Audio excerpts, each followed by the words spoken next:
भास्कर जोशी, इथे एक सगळ्यात महत्वाचा प्रश्न आता पुन्हा एक उभा राहिला की तुम्ही आंदोलनाला एक वेगळी अर्थशास्त्राची परिभाषा उपलब्ध करून दिली.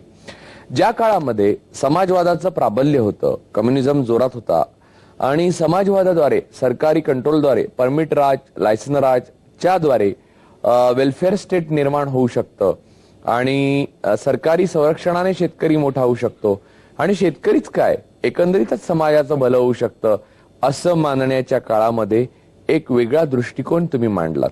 तो दृष्टिकोन तुमच्या सुरुवातीला सांगितलं, म्हणजे तुम्ही मागच्या रविवारी जे सांगितलं, स्वातंत्र्य या मूल्याच्या रक्षणकर्त्याला साजेसाच होता आणि त्यातला तत्वज्ञ जो तुमचा होता तो जे काही सांगत होता ते सोप्या भाषेत सांगत होता. ते पुन्हा एकदा सांगा, काय नेमकं तुम्हाला नेमकं मी पुन्हा तेच नाही सांगणार, पण अजून मला जे सुचतं ते मी सांगतो की ज्यावेळी 80 साली 78 सालाच्या सुमार शेतकरी संघटनेच्या आंदोलनाला सुरुवात झाली त्यावेळी मी लोकांशी कसं मिसळलो, चाकणच्या आसपासचे लोक माझ्या बाजूला का आले आणि काही शरद जोशी नाव माहीत नसताना 20-20 दिवस रस्ते बंद कसे पडले महाराष्ट्रात, ते हा मुद्दा वेगळा आहे. पण एका तऱ्हेने हे सगळं घडून आलं त्याच्या मागे काही नियतीचा भाग होता हे मला आग्रहाने सांगायचं. मी अनेक वेळा असं सांगतो की ती कुंभाराची गोष्ट आहे ना, त्याच्या कपाळावरती जखम झाली आणि तो घोड्यावरती पडला आणि लोकांना वाटलं की हा फार मोठा शूर आहे. 1980 साली जेव्हा आंदोलन चालू झालं तेव्हा पहिली गोष्ट शेतीमध्ये असा काळ आला होता की हरित क्रांतीनंतर शेतकरी जितकं जास्त पिकवेल तितकं त्याचं उत्पन्न कमी होत होतं. हा एक भाग. आणि दुसरं आणीबाणी वगैरे संपत आल्यानंतर काँग्रेस काय किंवा इतर कोणताही पक्ष काय राजकीय पक्ष शेतकऱ्यांचे प्रश्न सोडवू शकतील ही भावना संपूर्ण संपलेली होती. तेव्हा दोन, एक आर्थिक कारण आणि एक राजकीय कारण, या कारणामुळे एकूणच वातावरण असा कोणतरी शेतकरी नेता पुढे यावा याला पोषक असं तयार झालेलं होतं. आणि मग त्याच्यामध्ये काही वैयक्तिक गुण, काही वैयक्तिक अवगुण, उदाहरणार्थ अशा वेळी नेमका अर्थशास्त्राचे विद्यार्थी असलेला, संख्याशास्त्राचा विद्यार्थी असलेला, संबंध शेतीचा उत्पादन खर्च काढण्याकरता आवश्यक तर कॉम्प्युटर प्रोग्राम तयार करणारा, आवश्यक तर पत्रकारांशी बोलताना फ्रेंचमध्ये बोलणारा, इंग्रजीमध्ये बोलणारा, काहीसं मराठी बोलू शकणारा असा मनुष्य तिथं टपकावा हा मोठा योगायोग असतो. आणि तो योगायोग घडल्यानंतर आंदोलन उभं राहायला काही फारसा वेळ लागला नाही. आता त्यातला दुसरा एक भाग आहे की तुम्ही हे नुसतं आंदोलन एक कल्ली ठेवलं नाही किंवा एकारलेलं ठेवलं नाही. हे तुम्ही आंदोलनाला वेगवेगळ्या प्रकारची आयाम दिले, रूप दिली. त्यातलं एक स्त्रियांबद्दलचं होतं. लक्ष्मीमुक्ती आंदोलनाच्या आणि महिला संघटन तुम्ही जे उभं केलं त्याच्यासाठी एक भव्य अधिवेशनही झालं. या सगळ्या पार्श्वभूमीवर महिला ही केंद्र असली पाहिजे या सगळ्याच. लक्ष्मी, घरातली लक्ष्मी असं आपण म्हणतो, पण तसं वास्तवात असत नाही. हे पहिल्यांदा इतक्या ठळकपणे निदर्शनाला तुम्ही आणून दिलं आणि 7/12चा उतारा तिच्या नावावर होणं हे सर्वात महत्वाचं आहे. आणि ते केल्यावर ती माणूस आहे आणि आपल्या बरोबरीचे असं पुरुषाला वाटेल, हे पुरुषाला वाटवून दिलं तुम्ही. हे सगळं कसं? याचं सूत्र असं आहे, मुळाशी स्वातंत्र्य, माझी स्वातंत्र्याची तहान. या स्वातंत्र्याच्या तहानेतून ज्यांना स्वातंत्र्याचा अनुभव घेता आला नाही त्या शेतकरी आंदोलनाचा उगम झाला. आणि ते आंदोलन करता करता काही अनुभव असेल, उदाहरणार्थ त्यावेळी सगळेच माझे सहकारी हे 17, 18, 20 वर्षाचे होते. हळूहळू 2-4 वर्षामध्ये त्यांची लग्न झाली.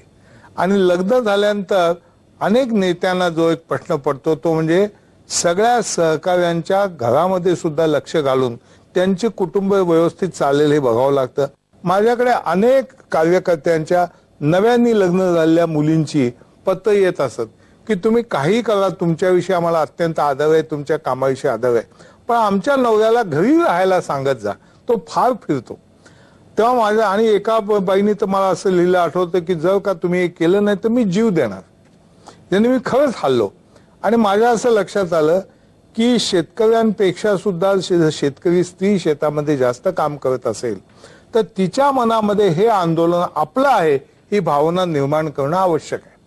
आणि मग त्याच्यामध्ये सुद्धा जसं मी आंबेठाणच्या गेल्या रविवारी आंबेठाणच्या म्हाताऱ्याची गोष्ट सांगितली तशी ह्या खऱ्या घडलेल्या गोष्टी आहेत की एका उसाच्या आंदोलनाच्या सभेनंतर एका बाईने येऊन मला खरंच असा प्रश्न विचारला की तुम्ही म्हणता की शेतीमालाला भाव मिळाला म्हणजे शेतकरी सुखी होईल, शेतमजूर सुखी होईल, व्यापारी सुखी होईल.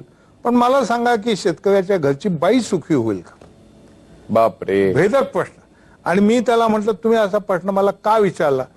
300 रुपये भाव उसाला मिळाले तर तुमच्या मुलाला नवी चड्डी नाही येणार, तुम्हाला नवी साडी नाही येणार.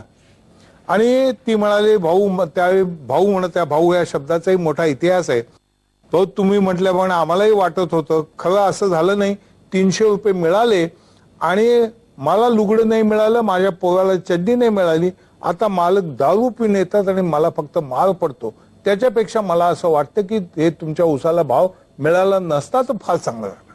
इतके दाहक प्रश्न समोर उभे राहतात. किंवा दुसऱ्या एका बाईने गोष्ट सांगितली की काही कारणाने सासरी तिचं न पिटल्यामुळे ती मोठ्या भावाच्या घरी येऊन राहिली, वहिनीचं बोलणं ऐकत, कष्ट करीत.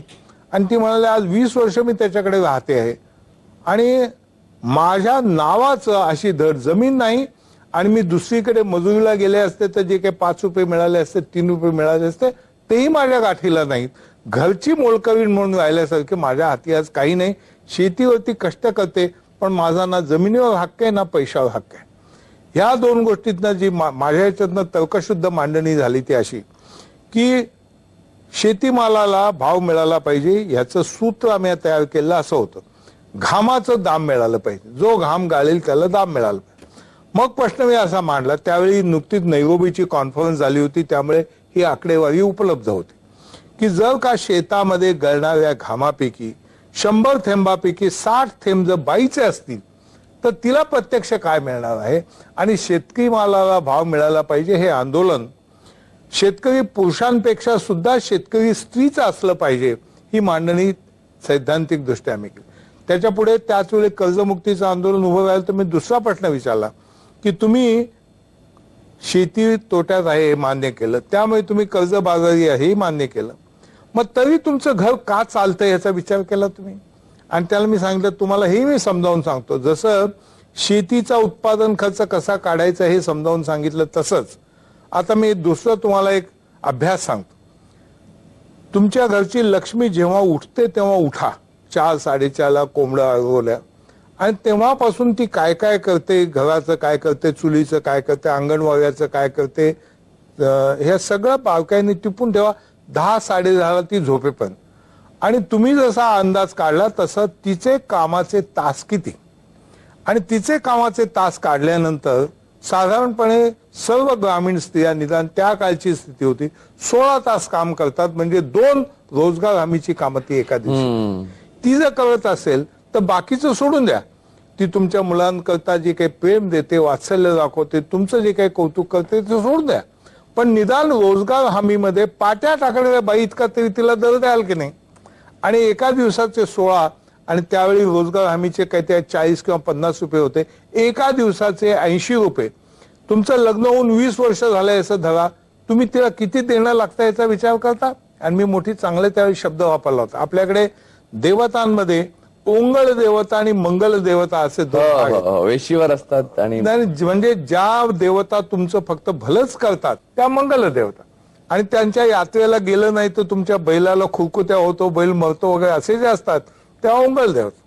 तर तुम्ही सावकाराचं किंवा बँकांचं कर्ज फिटावं म्हणून प्रयत्न करता आहात, त्या ओंगल देवतांचं कर्ज फुटावं म्हणून तुम्ही प्रयत्न करता, घरच्या मंगल देवतेचं तुम्ही कसं काय फेडणार? अशा तऱ्हेने आम्ही प्रश्न मांडला.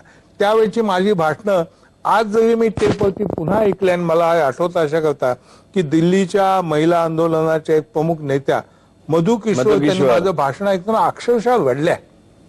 त्यामुळे इतक्या तरी चांगल्या तऱ्हेने कोणी पुरुष कधी ही बाजू मांडेल असं आम्हाला कधी वाटलं नव्हतं. क्या बात आहे.